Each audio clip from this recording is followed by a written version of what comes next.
let the wrong one in. Mike, there's no key for the cable car. Josh, he's gotta have it. He's gone. We're too late. Shh, quiet. It may have taken him down to the mine. Wait, don't move. Holy shit! I'm gonna get that key right from that thing's goddamn bedroom, and then I'm gonna get us all the hell out of here. Holy shit! Hey! What? Whoa! Let's find a way down to where this fucker lives.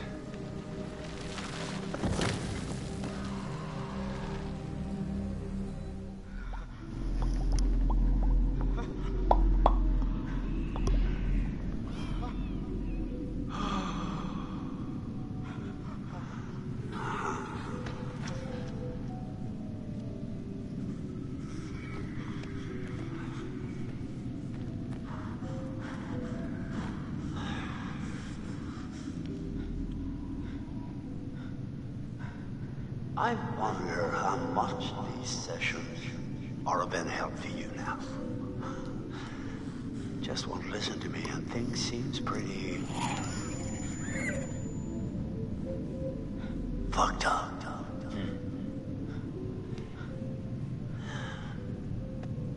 So I'm gonna leave you now, Josh. It's time you learn. There's more to be afraid of that can be dreamt up by the unhinged imagination of a self-indulgent, spoiled little brat. You had so many people who cared about you, who were willing to help, but at every turn you choose to push them away, and now you're all alone. Though by the sounds of things, you won't be alone for long. No, you won't be alone for long. Deep breaths, Josh. Deep breath.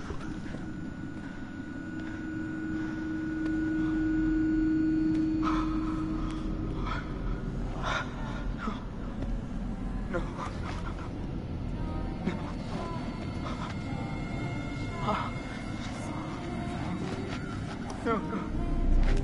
No, not again. Not again. Get away! Get away! Get away from me! No! You're dead! Sorry. You're dead! Shut up! No! You're dead! It's not ready. You manipulate. You are a coward. There, gun. Here. The one is there. I can get you off it. I don't take orders from you. You can't tell me what to do. You can't tell me what to do anymore. Let's run out from Josh. Okay. I trust you. I trust you. I trust you.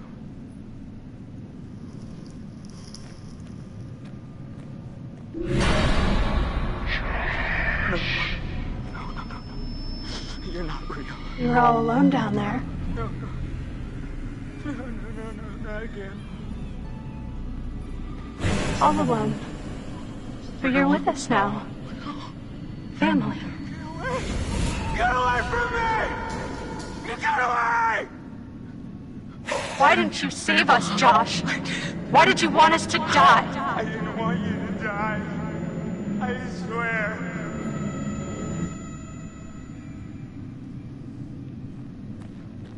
Stay in the light, Josh.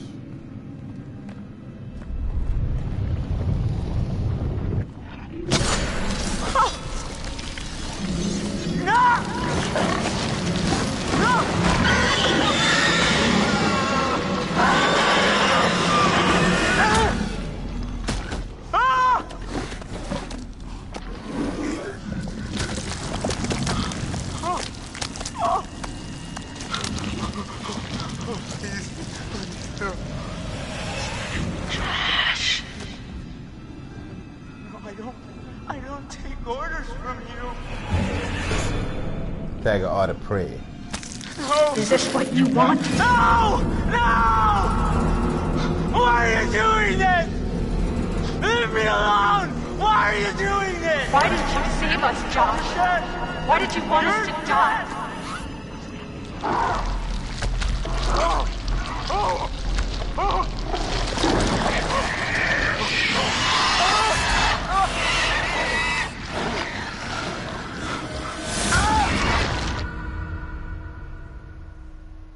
I was not prepared for how ugly that thing would be up close. I liked it.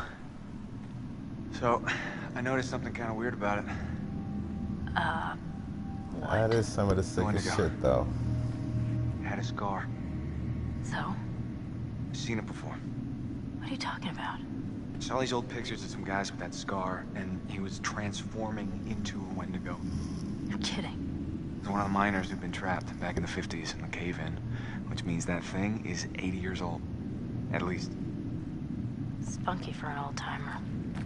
They cleaned the place out. Killed a lot of people. They? You mean there are more of them? Oh, yeah. How many? Too many.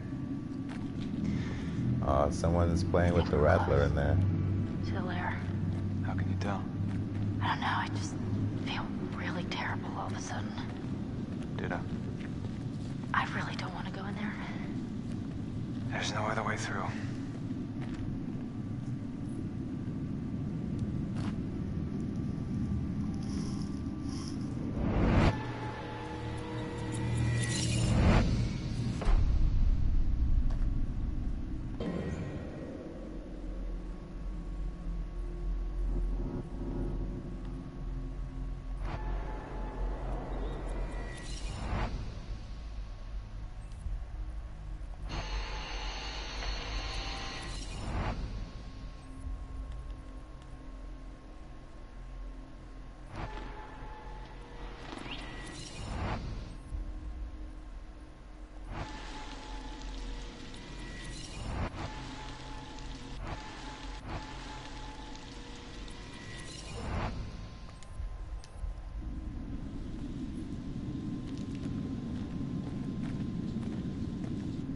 Fine.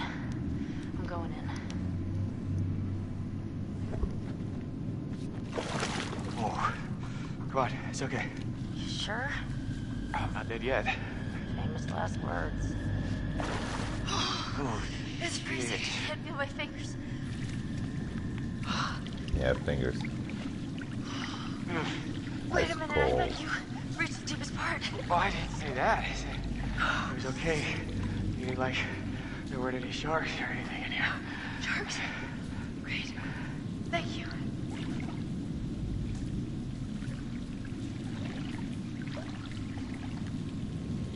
No?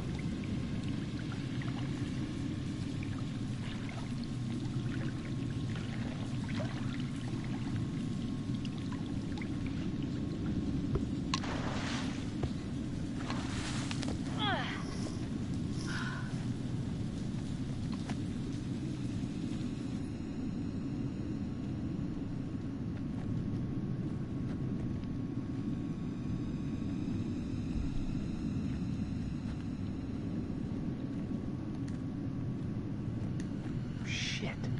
This looks like Hannah's writing.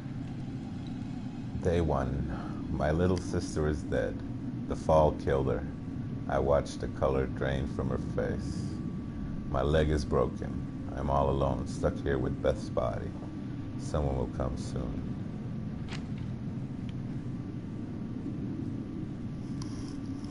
Day 5. I've never been so hungry. It feels like my stomach is twisting around inside. I took Beth's sweater, much warmer now. She's still looking out for me. Day 30. Sorry, Beth. I have no choice. It's the only way I can survive anymore. If someone finds this, I'm sorry. I had to. I had no choice. What does it mean? Jesus. Mr. Tobin called it.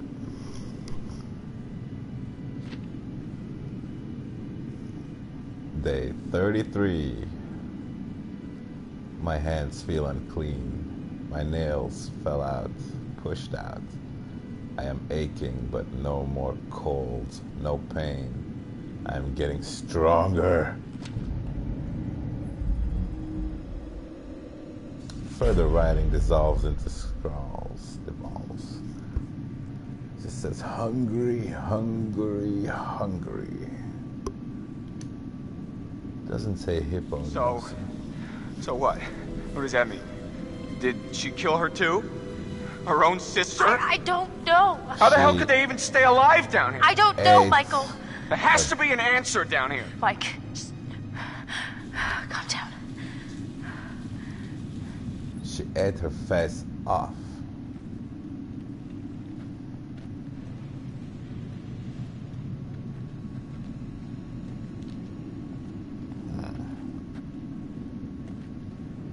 Do we go back in the water?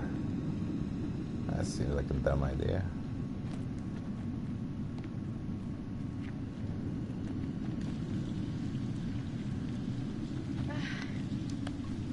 Real dumb.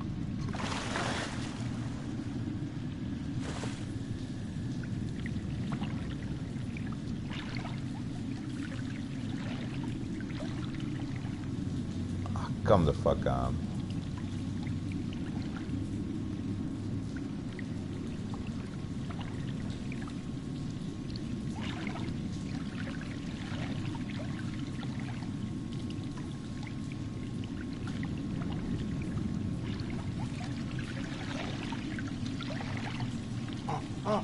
He's getting deeper.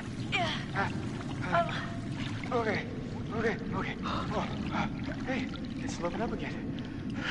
We're gonna make it. Oh my God, don't jinx it. Oh. Come on. We made it. Don't jinx it.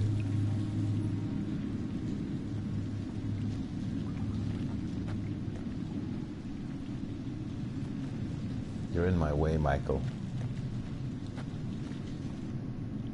Nope.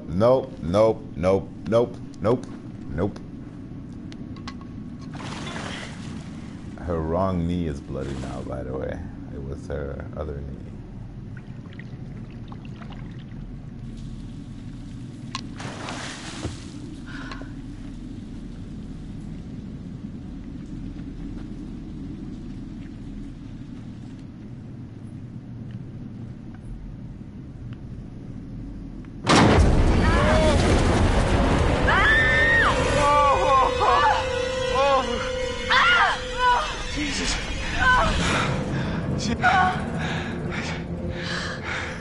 It's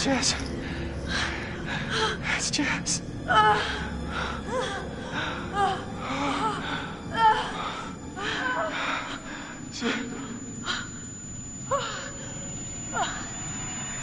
Hannah Montana. You see that? Yeah. Bodies. Yeah. Yeah, a lot of them. Oh my God. No! I'm gonna be sick. Wait. Hold on. I think I saw something.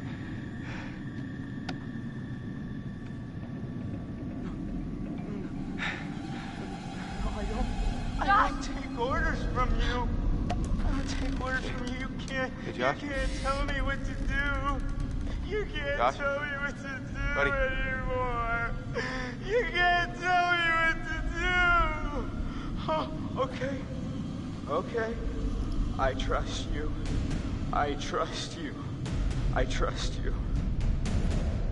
Oh no, you don't want to hear that.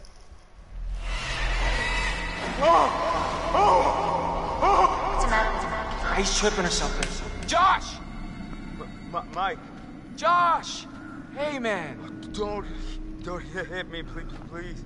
Well, you were deep in it, man. Full mental jacket. We didn't think we'd get you back. Josh, Hannah was down here for weeks, a month. She dug Beth up. Sam. Mike. Hey, let's just get the fuck out of here. Okay. Josh, do you have the key for the cable car? Yeah. Oh, God. See that over there? That means there's a direct way out. Come on. there's no way Josh is gonna make it up there. Okay, if you help me up, I can go back to tell the others we're okay. Yeah. Yeah, good. You bring Josh back the way we came, and we'll all meet at the lodge. Be careful. Yeah, you too.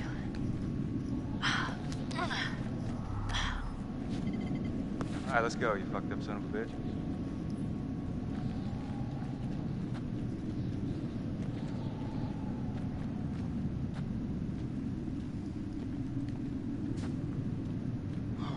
You didn't have to hit me so much, man. Yeah, I'm sorry about before, man. I thought you killed Jess. I was wrong.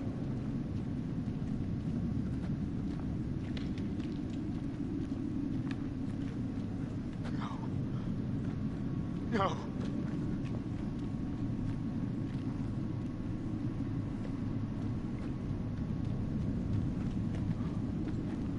Oh! Oh! Oh!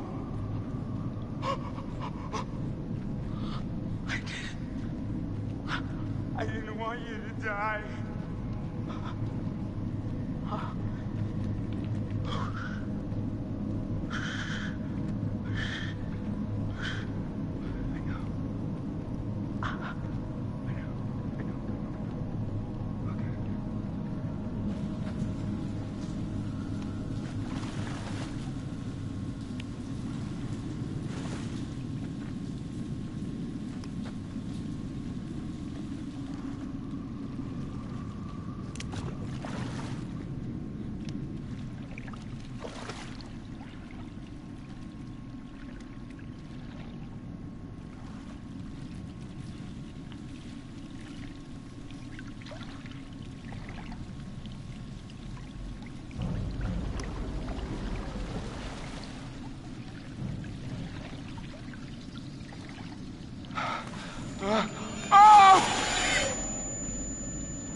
You're not real!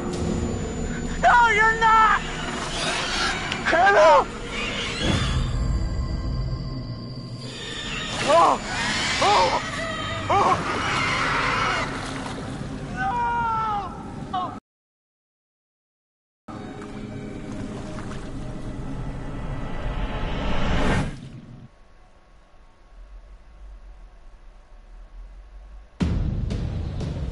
Sick shit.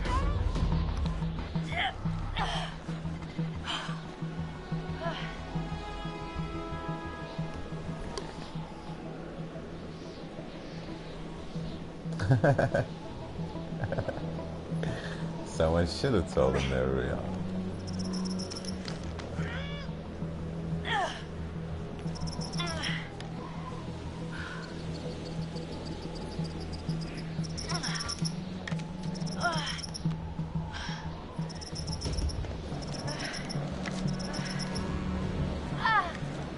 Come on.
Okay.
It's gotta be freezing.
Sam. Mike. Oh, gosh. You look terrible. Gonna look worse if we stay out here. Come on.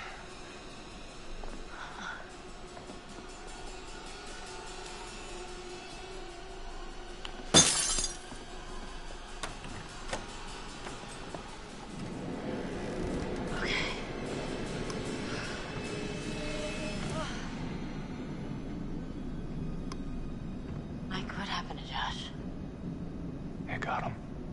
God, what an awful way to go. Not good. What do you think we should do? We should check the basement. Might be someone left down there.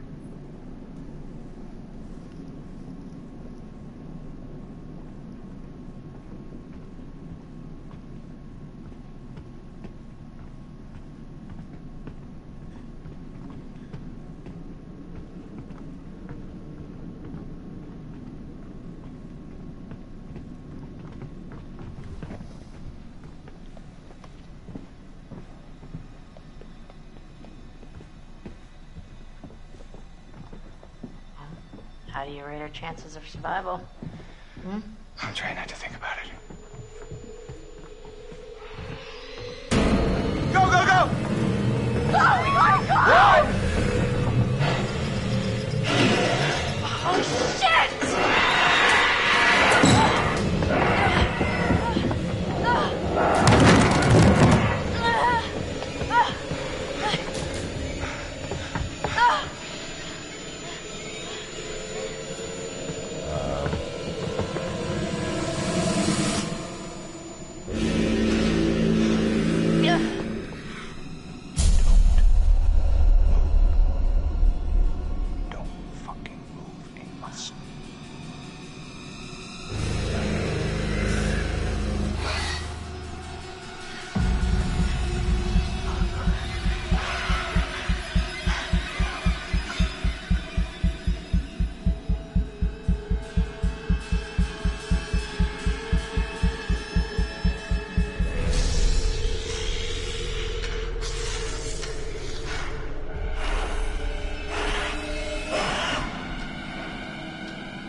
That's the one.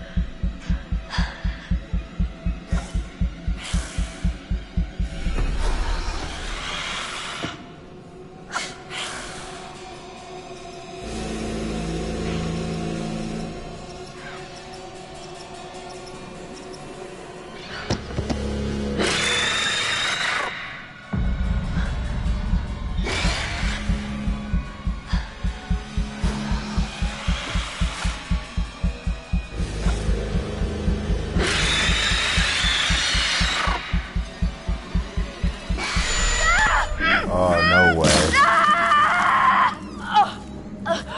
I swear to God I didn't move. Controller was vibrating the whole fucking time though. Everybody would shit themselves.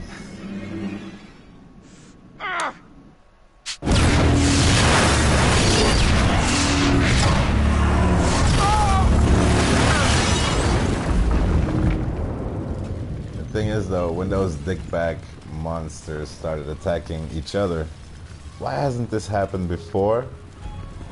Like, they've been down there for presumably 50 years. Structure is completely destroyed. Over. They've never run out of humans to hunt and started hunting each other. I have confirmation on 3 survivors. Let's pick them up.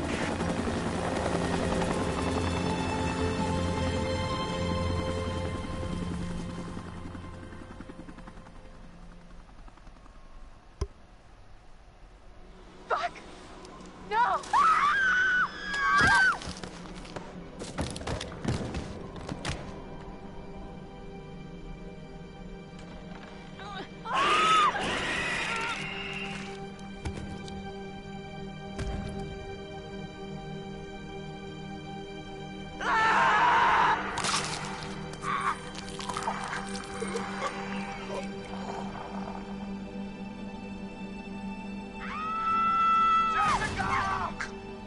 No!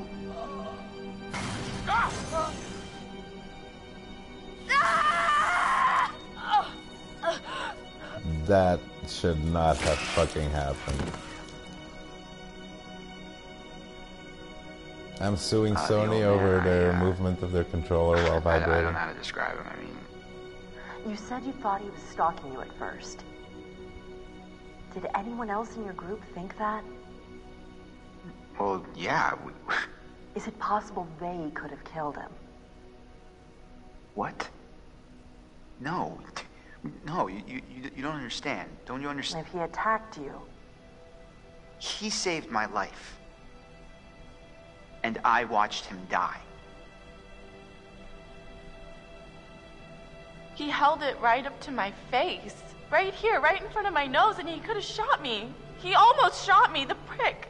I mean, you go out with a guy for however long and you think you know him, but man, this one really takes the cake. He's out of his fucking mind. All the wrong people He wanted to survived. hurt us. Okay? And I thought he was the one who attacked Jess. Should have gone for the switch, bruh. About Matt, have you found him? No, not yet. Oh God, he's dead, isn't he? Why do you say that? Oh, no. He's just, oh my God, I was such a bitch, and I maybe could have helped him. Maybe I could have saved him. This wasn't fast enough. I was so close, man. If I had just been a little faster, I could have saved her. I could have saved her. So it's my fault. And the reason Jess is dead. Josh helped us, and then... Fuck, man. That thing, okay, the Wendigo, it came out of the darkness and it just... I don't know. I heard screaming. I got out of there. There's no point in both of us dying. Josh is still alive, right?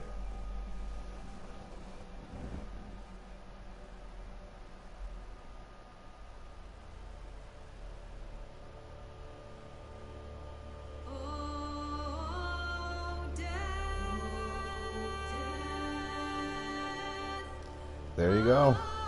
Death on a platter. The actress actually hated working with Sony. Oh, I had no clue. Do you know why? What was the dealio?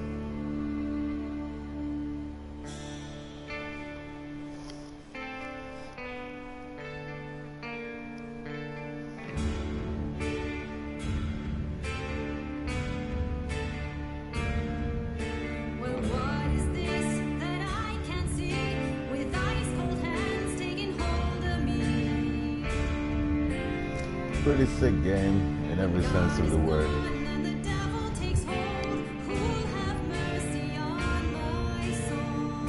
Josh is a Wendigo. I see. Yeah, that makes sense.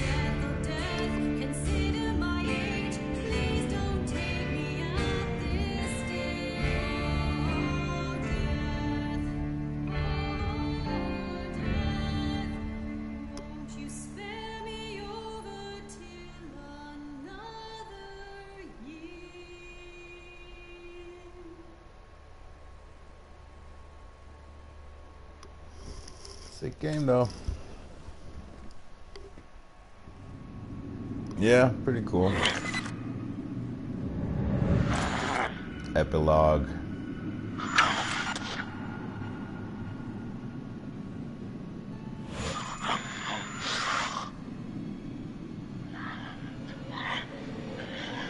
He's just joshing you.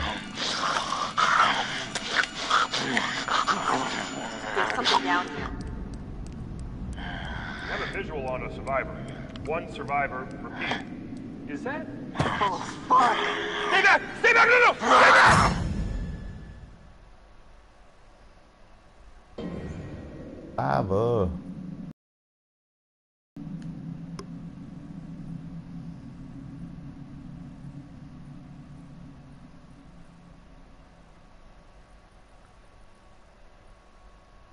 I gotta say, I'm always interested in this kind of nonsense.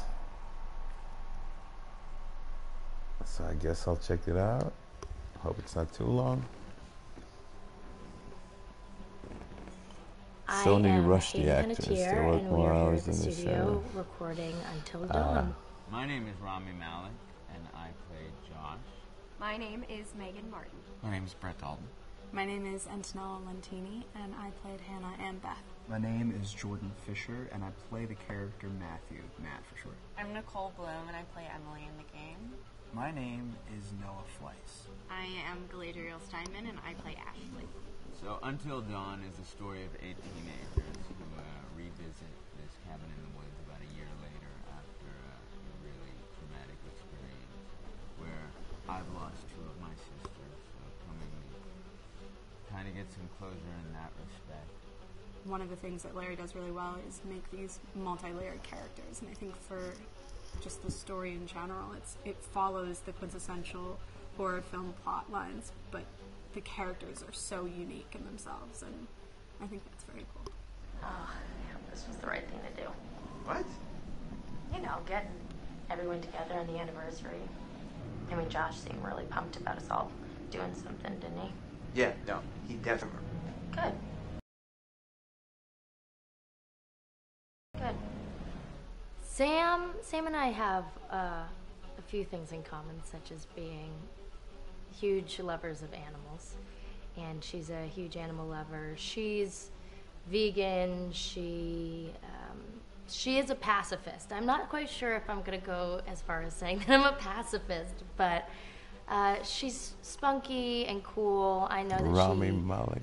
I don't know who that is made fun of a little bit by the rest of them who think that her morals and her beliefs in that area are a little ridiculous and they don't agree with them, but she doesn't care. It doesn't stop her from being herself, and that's something that I hope I have in common with her. You know, he definitely can be depressed at some times and a bit of a loner, but he takes some solace in one of his sister's friends, Sam, played by Hayden Panettiere, and invites everybody back to the same house the next year to kind of find some closure. Jessica is...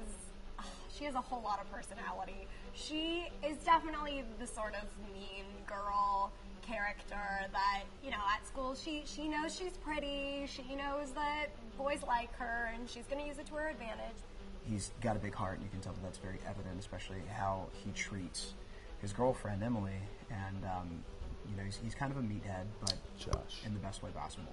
She really knows what she wants, and she manages to get that from whomever it is, whether it be Matt or Mike. You know, she's really driven, and I can definitely relate to that. My character is Chris, and he is what society might consider the nerd of the group, and he kind of embraces it. Ashley she's a little more serious than some of the other girls. She's definitely very intelligent and thoughtful. She kind of looks at the whole big picture of things. She's not quite as geeky as Chris, but they connect in a lot of ways. Mike is like big guy on campus. He's the class president who has some charm and has brain, and I don't know, people seem to like Mike. He gets away with a lot, though. Everybody likes Mike. Kind of jerky. The fact that he really just kind of wants everyone to be happy. And he wants her. He's a people pleaser, and I can definitely attest to being, you know, that guy. I'm always the friend that wants everybody to be happy and wants everybody to be taken care of. And that's definitely Matt. But also, like, this character is just so fun. I rarely get to play the bitch, and so it was really fun to do that. Yeah, we need more of that. Seriously, what's wrong with you? I'm just trying to lighten the mood, Em. Don't be like that. Like what? The way you're being. You always get like this. I just think this is just the coolest thing to be a part of, and I just think it's going to take the world by storm. I really do. I think this genre is the way of the future, and I think that once people see the potential behind it, of getting to interact with the drama that you're witnessing unfold in such a realistic way, that this is how entertainment's going to be from now on. Yeah, no. Swing and a miss, though. I mean, this is great for teens, not so much when you're in your 20s. Hi, this is Lee Robinson, production designer on Until Dawn. The production design for Until Dawn started with the great teen horror script that sets the characters in a Canadian winter mountain lodge, being a contemporary setting with visual clues derived from classic films of that genre, such as Hitchcock's Psycho and Stanley Kubrick's Shining. I love those films. The storyboards are vital to the production design, as it allows the designer to understand the scale of the environments to be made and the detail that would be seen to create the atmosphere of a horror. This took us into concepts that took these storyboards further, visualizing the world through the color palette, the lighting, tone, and the mood, and developing key locations such as the lodge, the cable car stations, the forests themselves, the wilderness. As you can see, the environments and atmospheres change quite a bit from warm and inviting to cold and threatening. The Millionaire's Mountain Lodge was a key example. It was designed to be made from nearby stone and timber, embedding it into the landscape, with a contrasting and contemporary interior needing to be opulent and extravagant. We created dark and claustrophobic corridors with ominous and large open spaces, almost cathedral-like in size, and with huge structures to silhouette and dwarf the characters within, providing a labyrinth to explore and wander. This guy's been smoking something. Each character was developed with a strong visual identity in mind, with contrasting colours, tones, and silhouettes to identify them, each to have their own texture, pattern, and shape, so that when they were lined up, you could always identify them. The costume designs allowed a range of clothes that would suit them for the cold winter weather, but also have an element of style and individualism, so that the audience could look at them and relate, recognizing themselves within them. A lady would like to He's relating the psychology of game design. Right. It'll get funny. Dope cabin, though? Yeah, if you're a freshillionaire. I mean, honestly, who the fuck has a cabin like this? Yes. Working with lighting artists, a cabin really should dwarf your house should dwarf any cabin. A thorough understanding of the visual what does your language house of teen look like? horror. That's your cabin. Key scene was where all the characters emerge out of the rear of the lodge chasing Hannah. A contrast is evident straight away from the exterior wilderness to the warmth of the lodge. The attention to character lighting here is through the bounce and rim lighting, accented colours and composition, creating characters that come from the dark into the light and back again with an emotional effect. Guys, there's someone outside. What the hell? Hannah! What's going on? Where's my sister going? It's fine. She just can't take a joke. It was just a prank, Han. Prank hand. Interesting, though. The science of fear.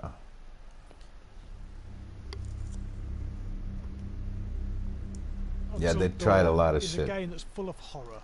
This game supposedly turns on your PlayStation camera. To take a scientific approach to how scary it was. So we did experiments on people and we measured their responses to the game. We've created a test area. It's as close to a home setup as we can get it. We've recruited ordinary people to play the game and we've left them to play it on their own. You're turning the light on. Of course.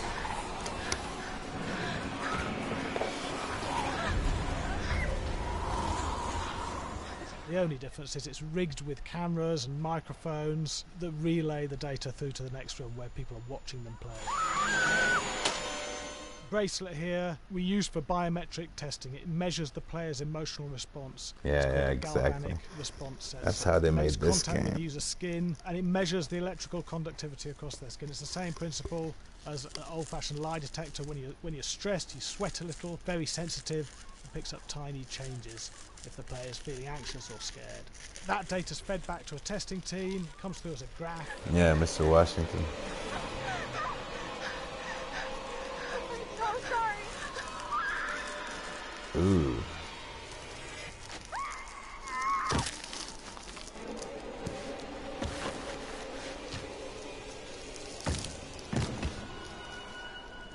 Emotional There's no point spikes. testing one or two people, you have to test a lot of people. Watch your step.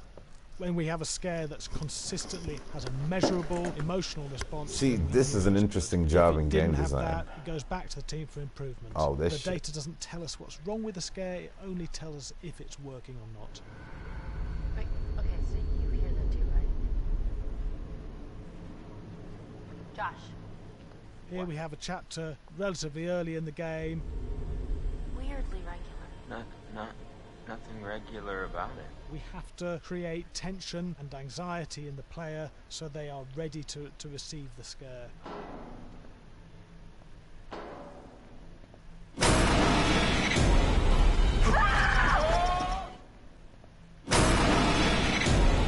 Holy shit. Look at those spikes.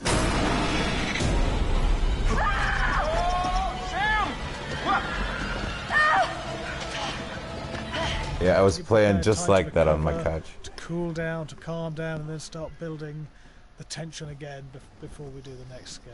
I don't like playing these games too much. What? Hey! What the hell? Ooh, you just got mugged. I would love it if the story was better and the scares were less frequent. Yeah, it's just an adrenaline high when I get... There's two things we found. One is we could look at the scares, analyse if our expected scares were working effectively. Were people shrieking and covering their hands, or were they getting an emotional response from it? And being scientific about it means that we strip out people's opinions about whether things are working or not. We've got data, and we look at the data. If it's working, we're happy with it. Really scary. Scared and How can you not look at their opinions at least scared to play on my own, together but- with the data? In a room with the lights on, yeah, with some other people as well, yeah, maybe. But because I'm a scaredy cat, I would play with someone in the room. And the lights on. It was one of the scariest games I've played in a long while.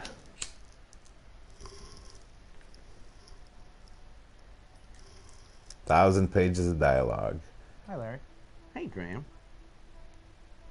Because a lot of my it name you is don't Graham. hear. I'm a filmmaker, writer, director, sound designer. Replay and, value. I started working with Larry Fessenden about 10, 15 years ago through my friend Ty West, who I grew up with, and have done a lot of sound design with on his films. And he was producing Ty's films at the time, and Ty introduced me to Larry. Larry produced my first feature, and we've written together on several projects. My name is Larry Fessenden. I'm a filmmaker. I run. You Classic look like a Picks, which is, filmmaker. an independent production company out of New York, we make indie movies, a lot of scary movies as well. And I got a call to audition to write this video game. And I called my pal Graham Resnick because Graham's a gamer. And while I thought I could offer something to the idea of writing this multi-branching story, I knew that I would want Graham's expertise as a lover of gameplay, since I guess games were started. So and just as a lover. And as a lover, yes. Which is why there's so many sex jokes in the game. There was one Italian website that did say oh, that's right. Shawshank on crack. Lovers behind Until Dawn. Come here. Maybe I know how to handle you too. I am definitely ready to be handled. So I wanted Graham by my side. Yeah, and we got the gig, and it's been an amazing ride. Oh, hell yeah. Oh my god, she's taking her shirt off. What? Oh my god. Matt, what are you doing here?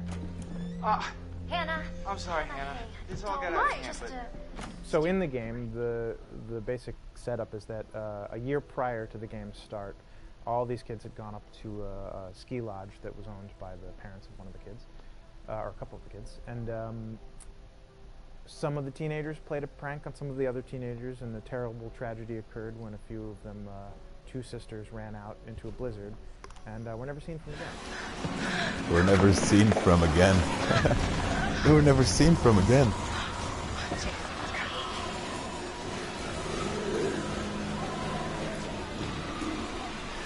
So now, a year later, this is kind of torn apart, this group of friends. They've gone through some trials and tribulations in the past year. The brother of the two girls has had a lot of psychological issues, and to kind of help him cope and help them all get over it, they all return to the lodge a year later, back up on the mountain.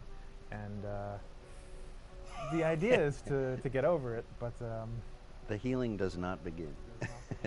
Yeah, and these kids are all trying to find themselves. They've been through a trauma, but in general, they're just teenagers trying to figure out who they are. So they're all kind of falling into the patterns, the stereotypes, the characters they see on TV and in the movies. I think we were very interested in taking genre tropes and kind of making them sort of refresh them.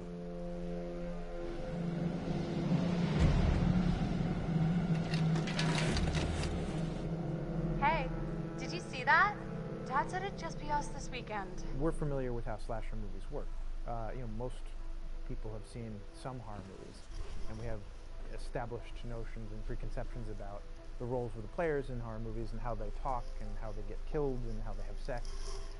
And to bring you into the game that way and then subvert a lot of those expectations is kind of our goal. They're haunted by some incident that happened in their past, which I think you pretty much figure out that that's going to have a role in their interaction.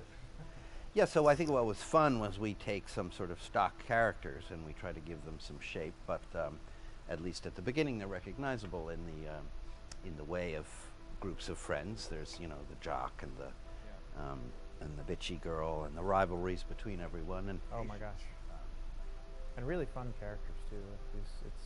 We just had so much fun living in the minds of these characters through writing the script. What do you think? Jesus!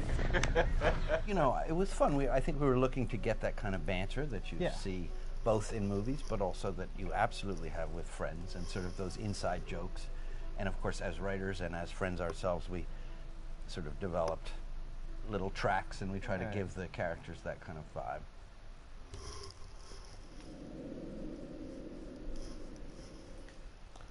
Some music. Yeah, fast and violent. Ooh.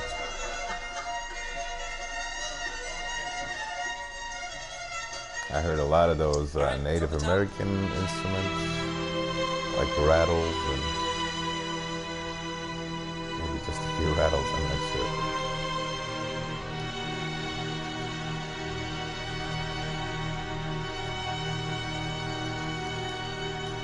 My name is Jason Graves, and I'm the composer for Until Dawn.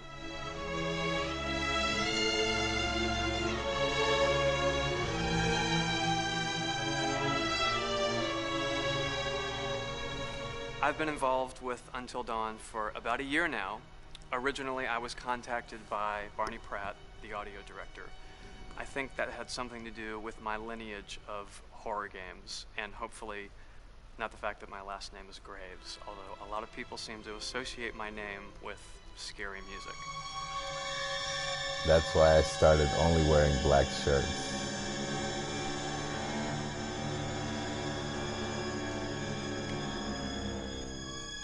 One of the things that was really exciting about working with Barney and the team at Supermassive is they really wanted something unique for the music. They wanted the music to stand out and be a character on its own in the game. Unique, what?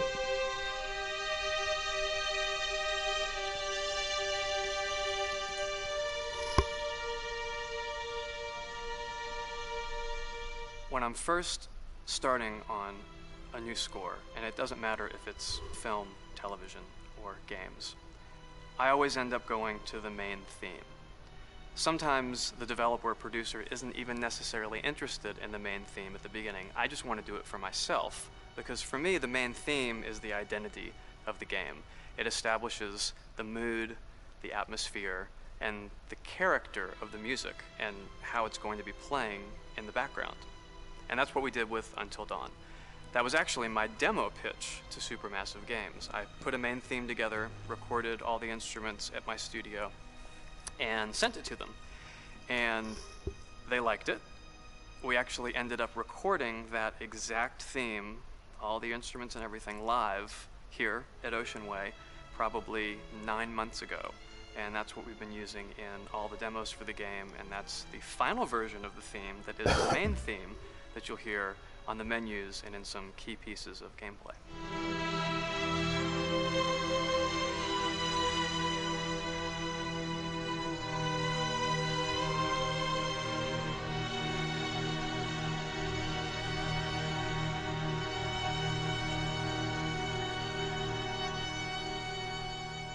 I seem to have made a name for myself in horror.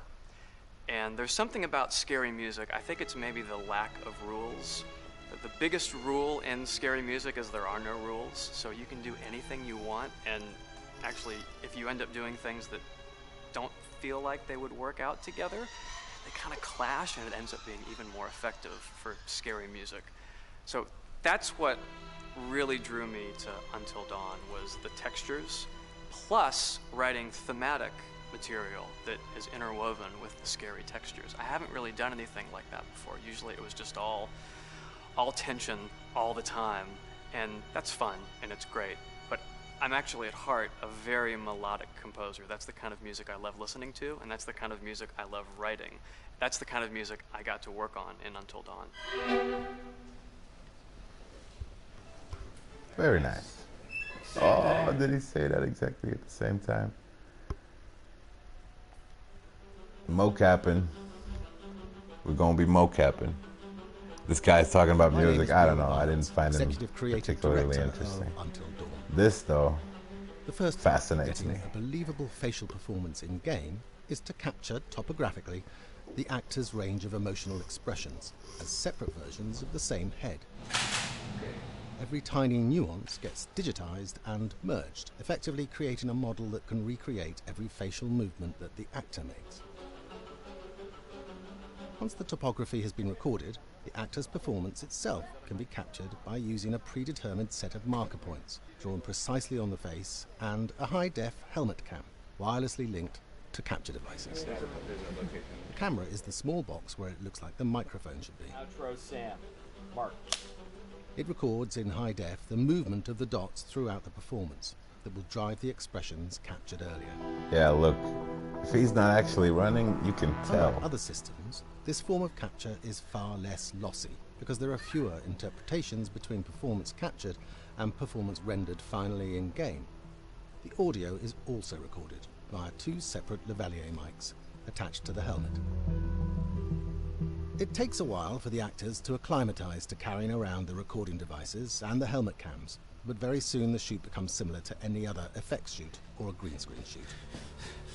The actors in these scenes are only recording facial animation, but use cursory body movements for pacing, wait, and maybe we should all stick together and find everybody and make sure they're all okay, so... 1-1, the year before the prank. Take 2, Mark. Other than the other actors, they have to use their imagination for everything and everywhere that they are supposed to be seeing and feeling. Idiot. So dumb. From a hot midday studio in Los Angeles to a freezing midnight mountain in British Columbia. So that's where the actors had to work really hard and long hours, probably. Because there's so many divergent storylines, they all need to be recorded.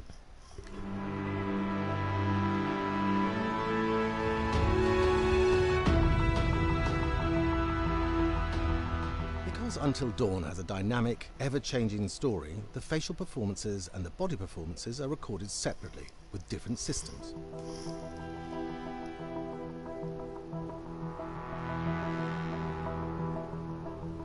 With the body capture, we use reflective bead suits and an infrared camera matrix system that drives the CG bone hierarchies in our character models.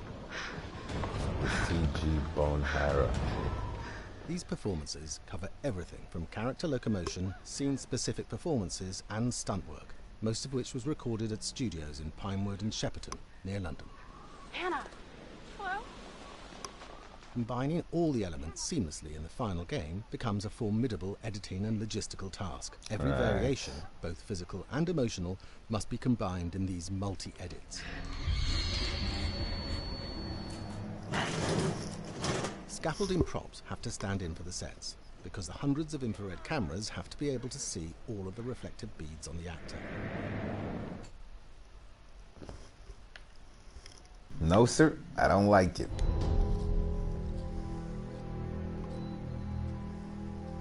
Just move over there. Go on, move.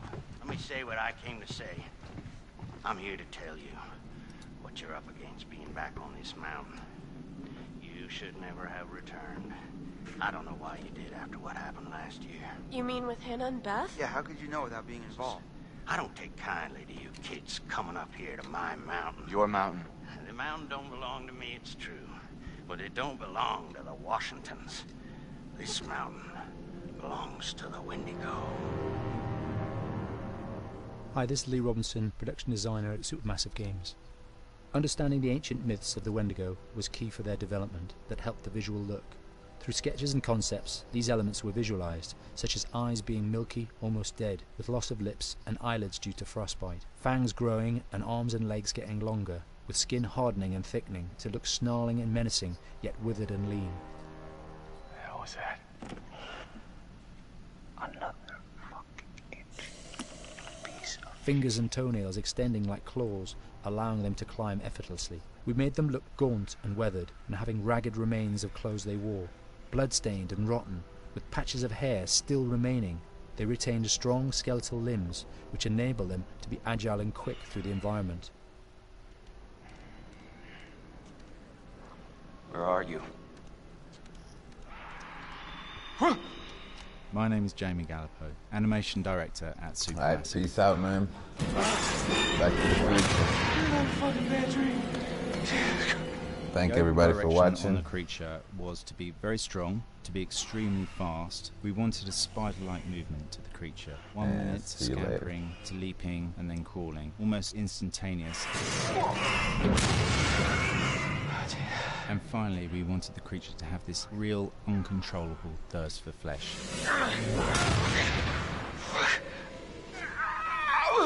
From a sound design perspective, the Wendigo is a real challenge. For the main vocalisations of the Wendigo, we used our own vocalisations, various different animals from the exotic to the farmyard, various plugins and processes to gel these sounds together and keep a human resonance behind that voice, telling the backstory of the Wendigo. Yeah, no, nothing human about that. During the chase sequences, the anger of the Wendigo is felt by encircling breaths, screams and screeches that essentially chase you as you're being chased by the Wendigo.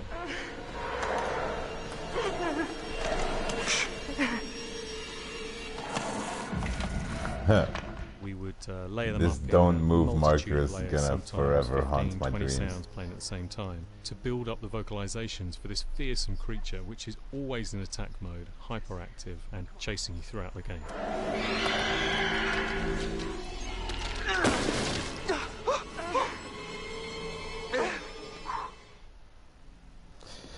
Alrighty. Thanks everybody for watching. Thank me for playing. And thank the game for being made. And thank God it's not any longer than this. Alright. Peace out.